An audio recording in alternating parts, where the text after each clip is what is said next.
처음이시죠? 네, 저 처음 와봤어요. 이게 카사바 심은 거래요. 여기 지금 비닐 씌우는 거요? 안녕하세요. 대표님이신 줄 알았죠.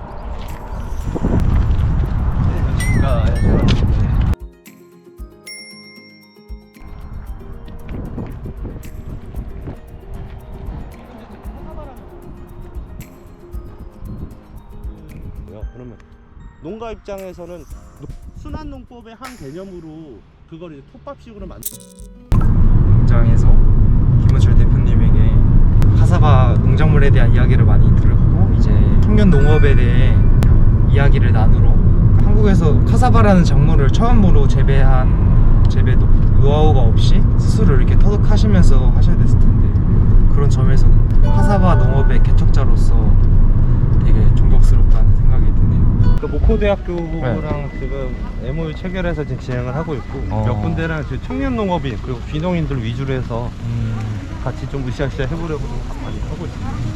저희가 지금 충주시에 청년 농업인 마케팅 사업단이라고 해서 청년 농업인들을 모아서 지금 마케팅 쪽이나 MD 쪽으로 이제 구축을 하려고 이제 단체가 있어요. 그런 식으로 저희 충주시만이 아니더라도 각 시군별로 이제 청년 농업인들이 많이 가지고 이제 뭔가 를 내보려고 많이 하고 있습니다. 안녕하세요. 안녕하세요. 먼 길 와주셔서 감사합니다. 일단은 본인 소개 먼저부터.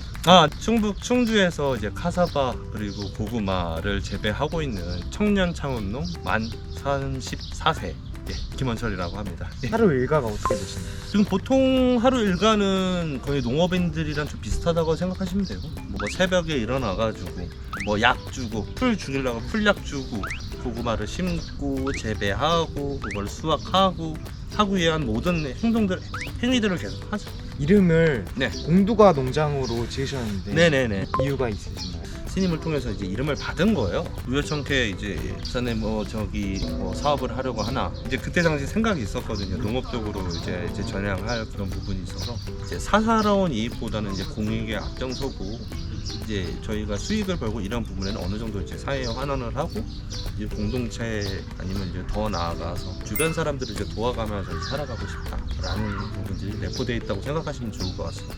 카사바를 재배하시게 된 이유가 있으신가요? 권유를 먼저 받았습니다.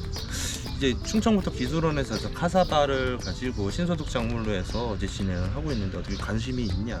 당시엔 관심이 없었죠. 그때 고구마 캐고 있었거든요. 힘들어 죽겠는데 그 날은 이제 별 생각을 안 했어요. 근데 갑자기 이튿날 갑자기 카사바가 갑자기 귀에서 그냥 인터넷에 쳐보기 시작했죠. 근데 서치를 하면서 자료를 보다 보니까 이건 카사바 자체에 대한 비전을 좀 많이 보게 된 거예요. 활용도가 많다 보니까 이 부분은 이제 잘만 하면 되겠다. 근데 시장은 형성은 안 돼 있었어요, 그때 당시에. 그래서 이거 연구를 하면서 좀 진행을 해보자 라고 해서 이제 진행을 하게 된 거죠. 카사바라는 네네. 작물을 한국에서 처음으로 성공을 하셨는데 예. 재배를 하시면서 안정화까지 얼마나 많은 시간이 들어갔나요? 지금 올해 제가 카사바 재배한 지 이제 3년 차가 돼가요. 저희 나라 기후가 그 주기도 좀 짧아지고 있단 말이에요. 아열대 기후로 바뀌는 주기도 좀 점점 짧아지고 있다는 건데, 마침 제가 카사바 했을 때가 기후가 점점 바뀌고 있을 때였어요. 또 시기상조가 딱 맞죠. 어떻게 또 하늘에서 뭐 돈 벌려고 하는 건지 뭔지 모르겠지만 이게 시간 딱딱 맞아 떨어지니까 지금까지 진행을 할 수 있었던 것 같습니다. 제가 봤을 때. 네. 처음 재배를 하시면서 네. 이렇게 많은 시행착오도 있을 거고 노하우도 생겼을 텐데 그런 부분에서 카사바를 키우시면서 재미있는 에피소드 같은 게 있으시나요? 이제 그 시장을 개척하기 위해서 좀 전국 각지를 다 돌았어요. 제가 생산하면 누군가 사가야지 저한테는 수익이 생기는 구조잖아요. 거기서 현장에서 그거 차 대놓고 자고 일어나가지고 시장 돌아보고 이제 확인하고 한 장 들고 그거 가지고 가서 살래 말래 이거를 물어보는 거죠. 근데 그거 말 그대로 사실래요 이렇게 물어본 게 아니라 이런 부분에서 가능성을 설명하고 이러면서 그렇게 이제 좀 뛰었던 기억이 있었는데 그때 좀 많이 힘들었는데 또 상대적으로 여러 유통업자분들이랑 만나면서 이제 많은 조언들도 많이 받았고 그러면서 좀 개척해 나갔던 부분들이 있어서 좀 이제 많이 뿌듯하다? 그분들도 어떻게 보면 카사바라는 작물에게 처음 들어보신 분들 되게 많았을 것 같은데 반응이 어땠나요? 그거를 만들어주는 거죠, 제 입장에. 이거를 어떤 타겟을 잡고 어떤 고객층한테 판매를 하시면 좋을 것 같습니다. 어떤 부분은 강조를 해서 판매를 하고 이런 부분을 이제 제가 가면서 곁들여서 해서 이제 설명을 드리는데 한 일주일은 퇴짜 먹은 것 같아요. 간간히 일주일 동안 뭐 관심이 있으신 분들은 있으셨죠. 근데 관심에서 거의 끝나더라고요.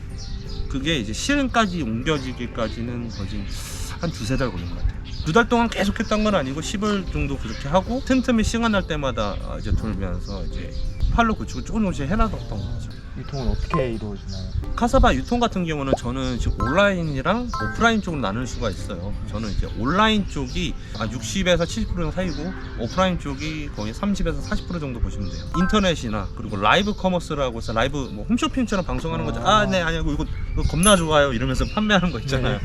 그렇게 이제 판매를 이제 진행을 하고 있고, 그리고 오프라인 쪽 같은 경우는 아까 말씀드렸다시피 기존 고객들 팔로를 이제 제가 뛰어다니면서 발품 팔아서 뛰어다니면서 하는 고객분들 그리고 거래처 분들한테 이제 납품을 하는 거죠.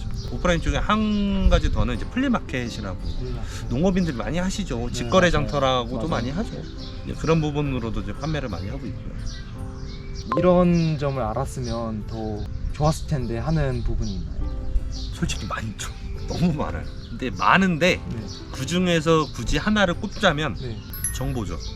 저 같은 청년 농업인들 분들 같은 경우는 그러니까 농업인들 자체가 자기 농산물을 재배하고 판매하는데도 여건이 좀 제한적이에요. 다양한 정보들을 통해서 내가 성장할 수 있는 계기나 농장이 이제 성장할 수 있는 계기를 마련할 수 있는데 어디에 이런 게 올라와 있다. 플리마켓을 어디서 진행해요. 이런 공고문 같은 거 있잖아요. 어디에 올라 있는 자체가 어디에는 뭐가 있고 이런 걸 몰랐다 보니까 놓쳤던 게 많았어요. 상대적으로. 그런 게 좀 아쉬웠어요. 이제 카사바에서 국한될 필요는 없어요. 왜냐면 모든 농업인들의 공통적인 고민이에요. 좀 다양한 정보들을 통해 가지고 가까운 데에서 접할 수 있다면 좀 효율성이 좀 뛰어나지 않나. 그리고 모든 농업인들의 숙제죠. 새롭게 하고 싶은 분야가 있냐 네. 말씀이시죠? 저는 임업이요. 하반기부터 임업을 좀 준비하고 있습니다.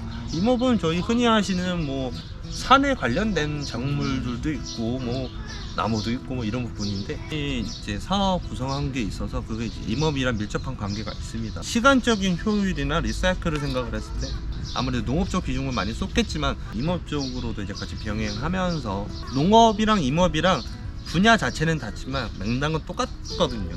공도가 농장의 네. 대표로서 앞으로 어떤 농업인이 되고 싶으신가요? 공두가 대표로서는 네. 매출을 제일 많이 올릴 수 있는 업체가 되고 싶고, 향후 3년 안에 지금 이제 2022년이죠. 2025년에는 연매출 한 40억에서 50억 정도 찍을 수 있는 업체가 되는 것을 이제 지향하고 있고, 고객분들한테는 팜 코디네이터가 되고 싶어요. 말 그대로 이제 고객분들 입장에서 농산물 때문에 문제가 이슈화된 게 많잖아요. 뭐 납성분이 몇 배 초과가 됐다. 이게 안전한 농산물이네니. 유기농 농산물이 좋네니. 이런 부분이 있잖아요.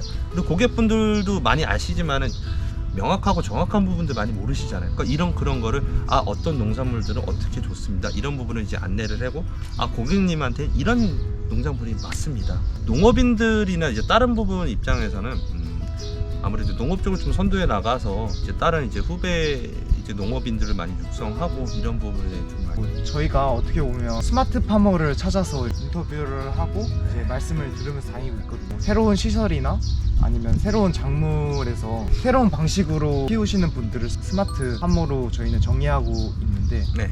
대표님은 스마트 파머가 뭐라고 생각하시나요? 내가 생각하는 스마트 파머는 효율성이라고 생각을 해요. 팔로도 해야 되고 농산물 재배도 해야 되고 수확도 해야 되고 여러 가지를 많이 하다 보니까 시간 효율성이 많이 떨어져요. 이런 부분들을 이제 기계나 아니면 이제 자동화 시스템 그리고 이제 컴퓨터, 핸드폰 이런 부분을 통해서 최대한 효율성을 높여서 이제 원라인 시스템이라고 하죠. 한꺼번에 다 처리할 수 있는 시스템을 할 수 있는 게 스마트 파머가 아닌가 하고 조심스럽게 말씀드릴 수 있을 것 같네요. 네. 저희 청년농업 저뿐만 아니라 청년 농업인들이 이제 효율적인 방법으로 고객분들한테 질 좋은 상품들을 제공하기 위해서 많이 노력을 하고 있으니까 이런 부분들 많이 좀 참고해 주시고 예뻐라 해주시면 감사할 것 같습니다. 네, 알겠습니다. 네. 인터뷰 응해주셔서 감사합니다. 별 말씀을요. 네, 감사합니다. 네. 다음에 뵙겠습니다. 네. 네, 뵙세요.